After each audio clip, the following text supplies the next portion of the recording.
Hi guys, Mrs. Turner here. I am with you to read you the next installment of The Lion, the Witch, and the Wardrobe. Yes, that is Bailey in the background. When we left off, Lucy had just come out of the wardrobe and had said, "I'm here." She shouted, "I'm here. I've come back. I'm all right." And here we go. Chapter 3, Edmund and the Wardrobe. Lucy ran out of the empty room into the passage and found the other three. "It's all right," she repeated. "I've come back." "What on earth are you talking about, Lucy?" asked Susan. "Why," said Lucy in amazement, "haven't you all been wondering where I was?" "So you've been hiding, have you?" said Peter. "Poor old Lou, hiding and nobody noticed. You'll have to hide longer than that if you want people to start looking for you."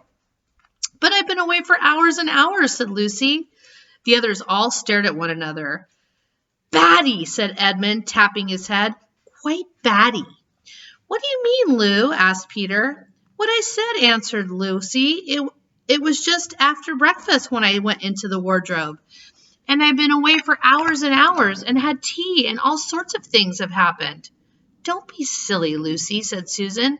"We've only just come out of the room a moment ago, and you were there then." "She's not being silly at all," said Peter. "She's just making up a story for fun. Aren't you, Lou?" "And why shouldn't she?" "No, Peter, I'm not," she said. It's a magic wardrobe. There's wood inside it, and it's snowing, and there's a faun and a witch, and it's called Narnia. Come and see." The others did not know what to think, but Lucy was so excited that they all went back with her into the room. She rushed ahead of them, flung open the door of the wardrobe, and cried, "Now, go in and see for yourselves." "Why, you goose," said Susan, putting her head inside and pulling the fur coats apart. "It's just an ordinary wardrobe. Look, there's the back of it." Then everybody looked in and pulled the coats apart, and they all saw, Lucy herself saw, a perfectly ordinary wardrobe. There was no wood and no snow, only the back of the wardrobe with hooks on it. Peter went in and rapped his knuckles on it to make sure that it was solid. "A jolly good hoax," Louis said as he came out again. "And you've really taken us in.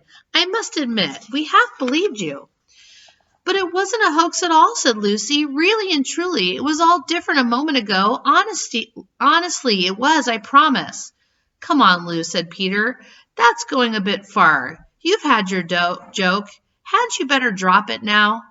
Lucy grew very red in the face and tried to say something, though she hardly knew what she was trying to say, and burst into tears. For the next few days she was very miserable. She could have made it up with the others quite easily at any moment if she could have brought herself to say that the whole thing was only a story, made up for fun, but Lucy was a very truthful girl, and she knew that she was really in the right, and she could not bring herself to say this. The others, who thought she was telling a lie, and a silly lie too, made her very unhappy. The two elder ones did this without meaning to do it, but Edmund could be spiteful, and on occasion he was spiteful. He sneered and jeered at Lucy and kept on asking her if she had found any other new countries in the other cupboards all over the house. What made it worse was that these days ought to have been delightful. The weather was fine, and they were outdoors from morning to night, bathing, fishing, climbing trees, and lying in the heather. But Lucy could not properly enjoy any of it, and so things went on until the next wet day. That day, when it came to the afternoon and there was still no sign of a break in the weather, they decided to play hide and seek. Susan was it, and as soon as the others scattered to hide, Lucy went to the room where the wardrobe was. She did not mean to hide in the wardrobe, because she knew that would only set the others talking again about the whole wretched business. But she did want to have one more look inside it, for by this time she was beginning to wonder herself whether Narnia and the faun had not been a dream. The house was so large and complicated and full of hiding places that she thought she would have time to have one look into the wardrobe and then hide somewhere else. But as soon as she reached it, she heard steps in the passage outside, and then there was nothing for it but to jump into the wardrobe and hold the door closed behind her. She did not shut it properly, because she knew that it is very silly to shut herself into a wardrobe, even if it is not a magic one. Now the steps she had heard were those of Edmund, and he had come into the room just in time to see Lucy vanishing into the wardrobe. He at once decided to get in it himself, not because he thought it was a particularly good place to hide, but because he wanted to go on teasing her about her imaginary country. He opened the door. There were coats hanging up as usual, and a smell of mothballs, and darkness and silence, and no sign of Lucy. She thinks I'm Susan, come to catch her, said Edmund to himself, and so she's keeping very quiet up in the back. He jumped in and shut the door, forgetting what a very foolish thing this is to do. Here he is. You guys can see. Whoop. Okay. Then he began feeling about for Lucy in the darkness. He had expected to find her in a very few seconds and was very surprised when he did not. He decided to open the door again and let in some light, but he could not find the door either. He didn't like this at all. He began groping wildly in every direction. He even shouted out, "Lucy! Lou, where are you? I know you're here." There was no answer, and Edmund noticed that his own voice had a curious sound. Not the sound you'd expect in a cupboard, but the kind of open-air sound. He also noticed that he was unexpectedly cold, and then he saw light. "Thank goodness," said Edmund. "The door must have swung open on its own accord." He forgot all about Lucy and went towards the light, which he thought was an open door of the wardrobe. But instead of finding himself stepping out into the spare room, he found himself stepping out from the shadows of some kind of dark fir trees into an open place in the middle of a wood. There was a crisp, dry snow under his feet, and more snow lying on the branches of the trees. Overhead there was a pale blue sky, the sort of sky one sees on a fine winter day in the morning. Straight ahead of him he saw between the tree trunks the sun, just rising, very red and clear. Everything was perfectly still, as if he were the only living creature in that country. There was not even a robin or a squirrel among the trees, and the wood stretched as far as he could see in every direction. He shivered. He now remembered that he had been looking for Lucy, and also how unpleasant he had been to her about her imaginary country, which now turned out not to have been imaginary at all. He thought that she must be somewhere quite close, and so he shouted, "Lucy! Lucy, I'm here too! Edmund!" There was no answer. "She's angry about all the things I've been saying lately," thought Edmund, and though he did not like to admit that he had been wrong, he also did not much like being alone in the strange, cold, quiet place. So he shouted again. "I say, Lou, I'm sorry I didn't believe you. I see now you were right all along. Do come out. Make it, Pax." Still there was no answer. "Just like a girl," said Edmund to himself, "sulking somewhere and won't accept an apology." He looked around him again and decided that he did not much like this place and had almost made up his mind to go home when he heard very far off in the wood a sound of bells. He listened, and the sound came nearer and nearer, and at last there swept into the sight a sledge drawn by 2 reindeer. The reindeer were about the size of Shetland ponies, and their hair was so white that even the snow hardly looked white compared with them. Their branching horns were gilded and shone like something on fire when the sunrise caught them. Their harness was of scarlet leather and covered with bells. On the sledge, driving the reindeer, sat a fat dwarf who would have been about 3 feet high if he had been standing. He was dressed in polar bear's fur, and on his head he wore a red hood with a long gold tassel hanging down from its point. His huge beard covered his knees and served him instead of a rug. But behind him, on a much higher seat in the middle of the sledge, sat a very different person, a great lady, taller than any woman that Edmund had ever seen. She also was covered in white fur up to her throat and held a long, straight, golden wand in her right hand and wore a golden crown on her head. Her face was white, not merely pale, but white like snow, or paper, or icing sugar, except for her very red mouth. It was a beautiful face in all other respects, but proud and cold and stern. The sledge was a fine sight as it came sweeping towards Edmund, with the bells jingling and the dwarf cracking his whip and the snow flying up on each side of it. "Stop!" said the lady, and the dwarf pulled the reindeer up so sharp they almost sat down. Then they covered themselves and stood chomping their bits and blowing. In the frosty air, their breath coming out of their nostrils looked like smoke. Here's a picture. I keep looking for the camera, guys, and it's hard. And what, pray, are you? Said the lady, looking hard at Edmund. My name's Edmund, said Edmund, rather awkwardly. He did not like the way she looked at him. The lady frowned. Is that how you address a queen? She asked, looking sterner than ever.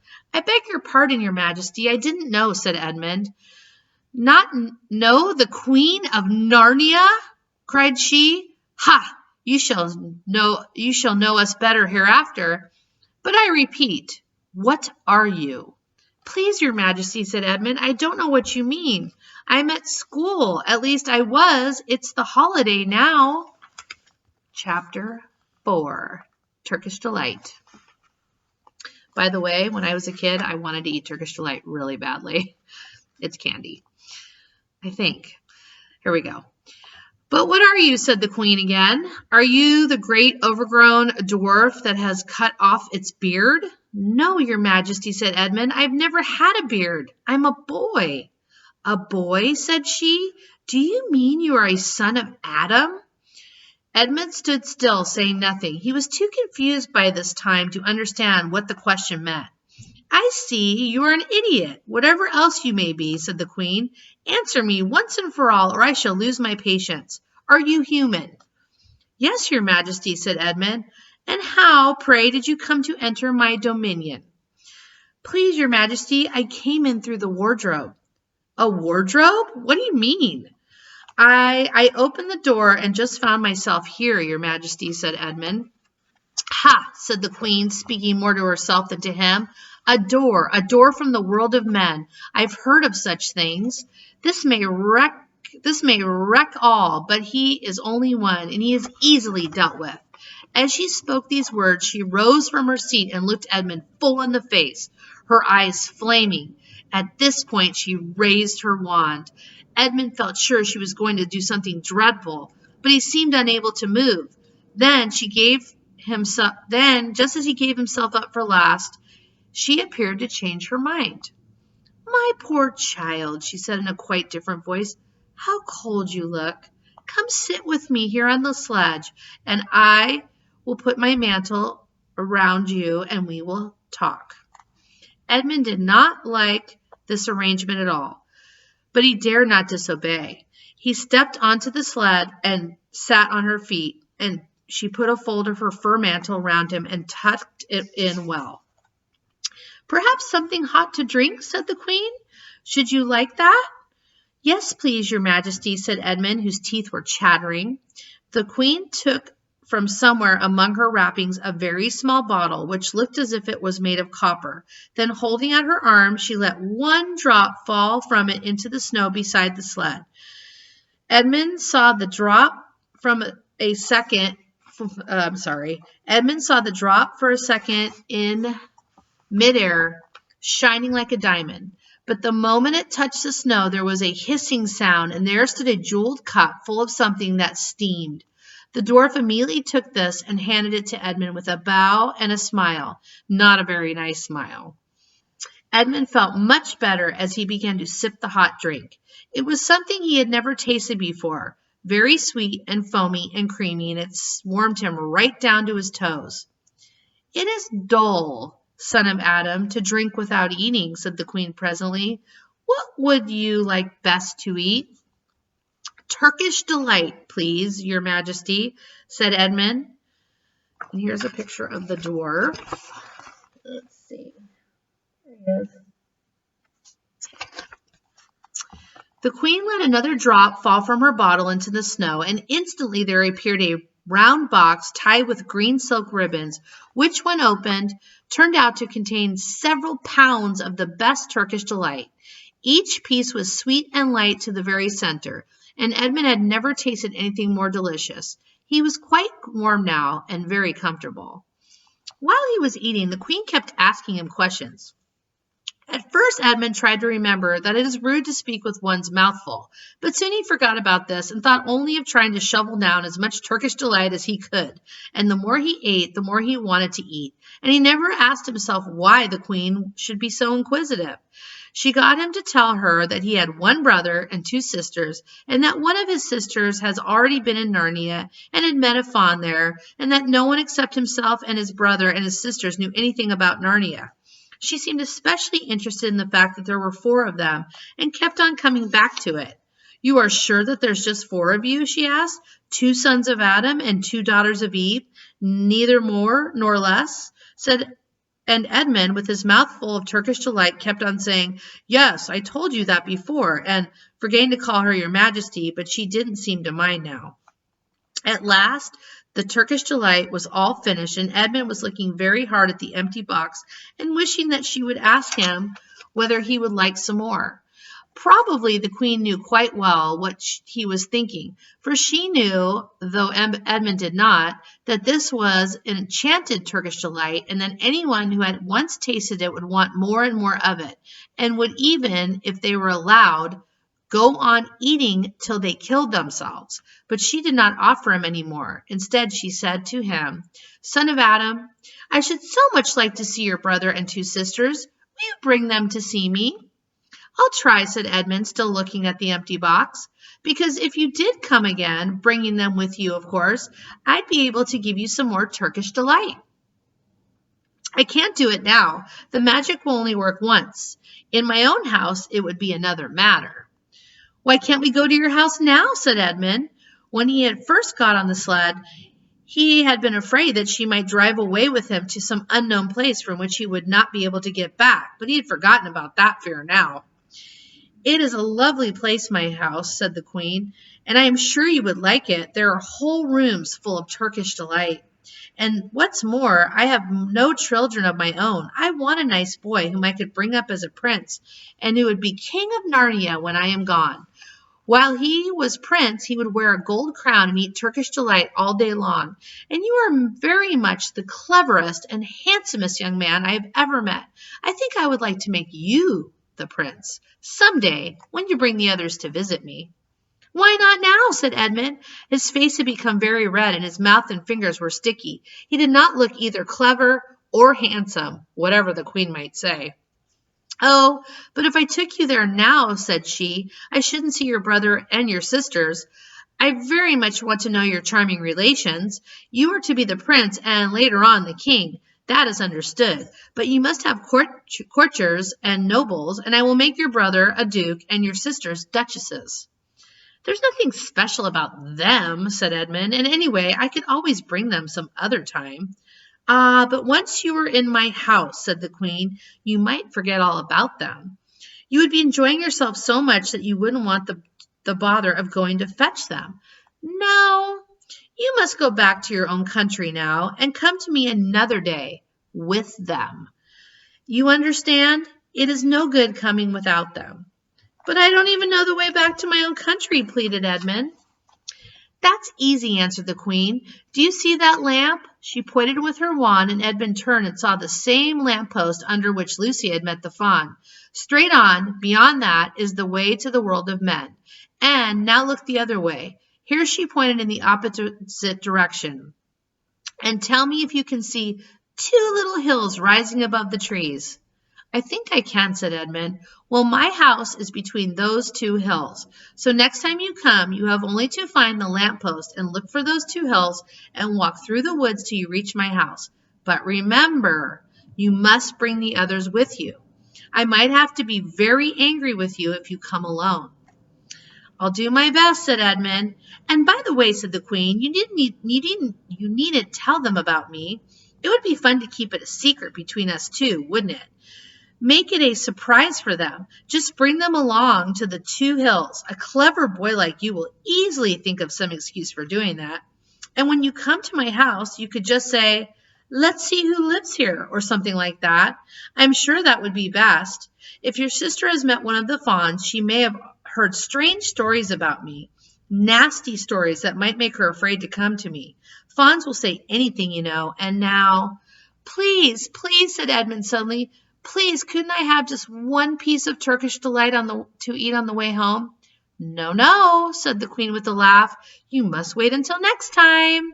While she spoke, she signaled to the dwarf to drive on. But as the sled swept away out of sight, the queen waved to Edmund, calling out, "Next time! Next time! Don't forget, come soon." Edmund was still staring after the sled when he heard someone calling his own name, and looking around he saw Lucy coming towards him from another part of the wood. "Oh, Edmund," she cried, "so you got in too. Isn't it wonderful? And now—" "All right," said Edmund. "I see you were right, and it is a magic wardrobe after all. I'll say I'm sorry if you like, but where on earth have you been all this time? I've been looking for you everywhere." "If I had known you had got in, I'd have waited for you," said Lucy. She was too happy and excited to notice how snappishly Edmund spoke, or how flushed and strange his face was.